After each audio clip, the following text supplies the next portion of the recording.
Vimos ontem a condição do mundo pré-diluviano. Era mal o tempo todo. Todo pensamento era mal e todo o tempo. Todo pensamento era mal. E esse pensamento mal ocupava todo o tempo. Bem, irmãos, vimos também, e se nós olharmos lá no livro de Gênesis, que o Senhor se aborreceu de ter criado o mundo. O Senhor se arrependeu. O que era esse arrependimento, irmãos? Esse arrependimento de Deus era a sua total oposição ao pecado e aquela quantidade infindável de pecado, de injustiça.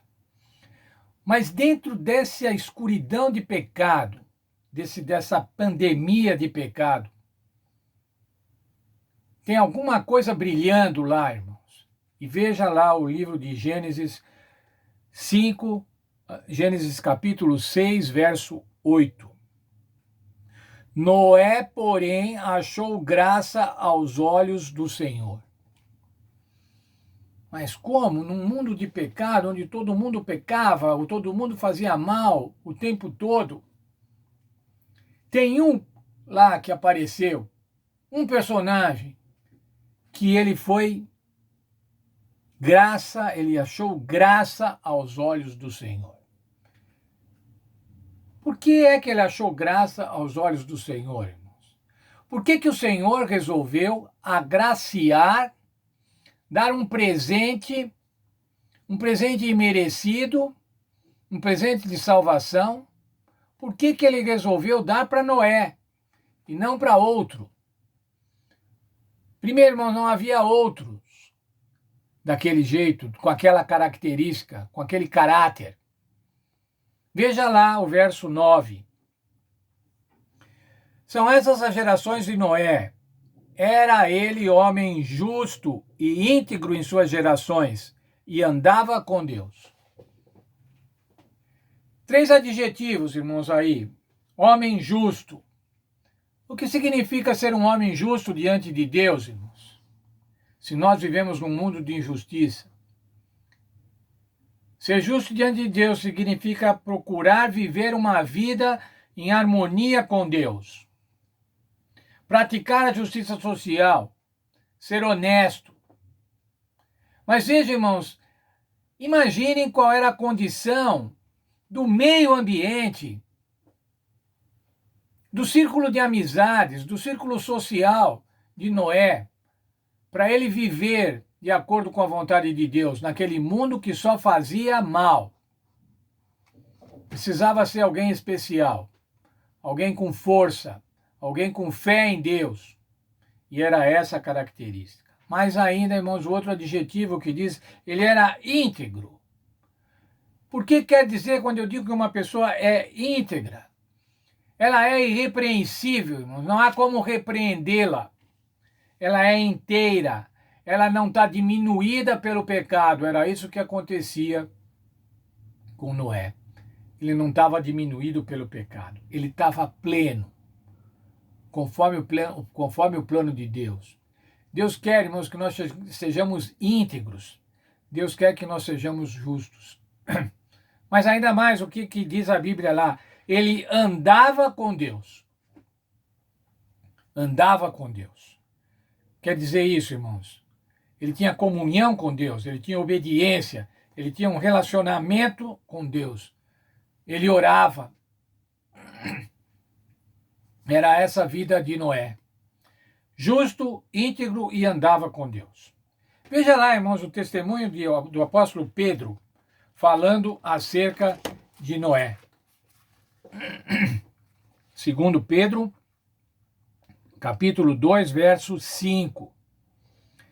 Se não poupou o mundo antigo, embora preservasse Noé, pregoeiro da justiça, com mais 7 pessoas ao trazer o dilúvio sobre o mundo dos ímpios. Às vezes, irmãos, muitos crentes, ou muitos que pretendem ser crentes, dizem que acreditam no Novo Testamento. Eu sou crente do Novo Testamento, da Nova Aliança. Não preciso acreditar no Velho Testamento. Entretanto, irmãos, no Novo Testamento, nós vemos muitas referências, mas muitas referências ao Velho Testamento, atestando, segundo o entendimento daqueles primeiros cristãos, que o Velho Testamento era válido, era real. E Pedro chama assim que ele era o pregoeiro da justiça.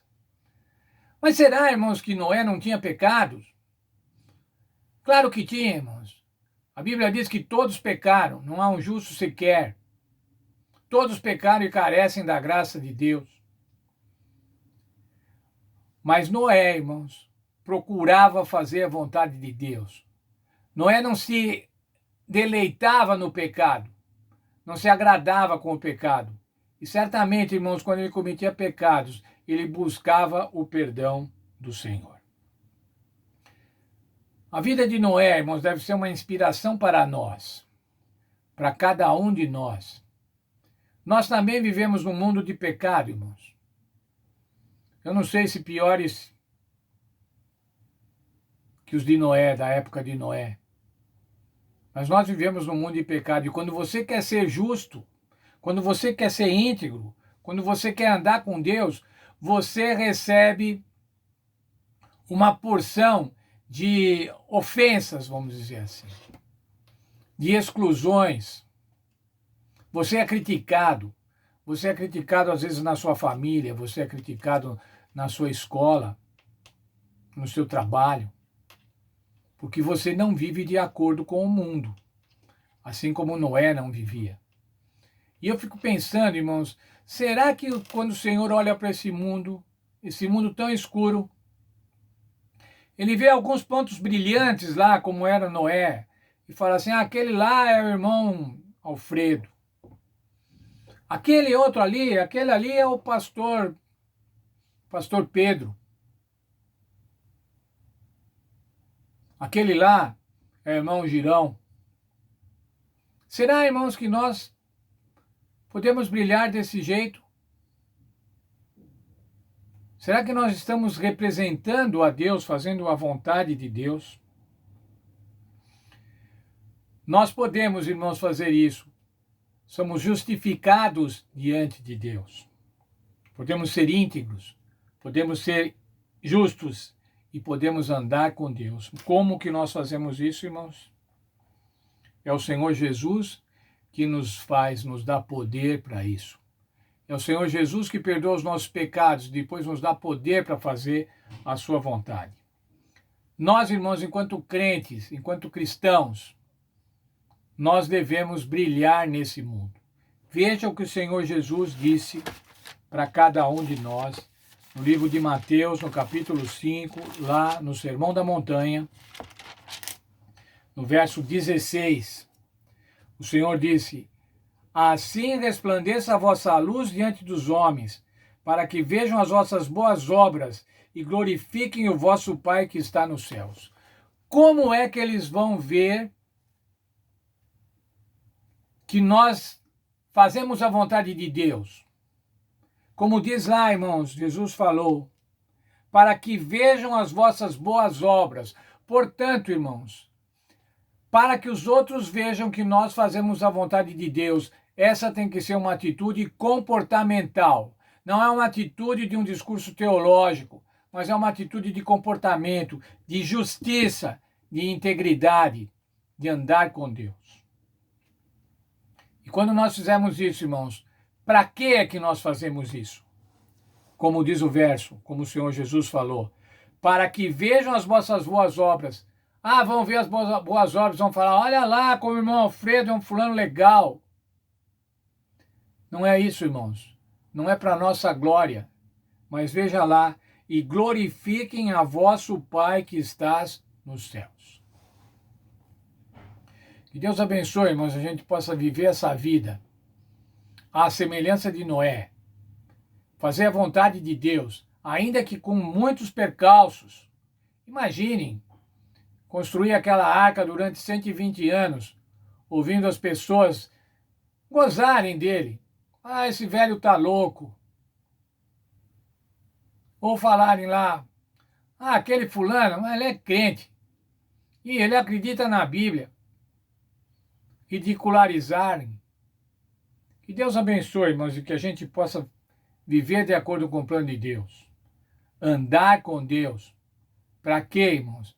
Para que as pessoas vejam e glorifiquem o nosso Deus que está no céu. Já viu que nós podemos ser responsáveis pelo fato das pessoas glorificarem a Deus?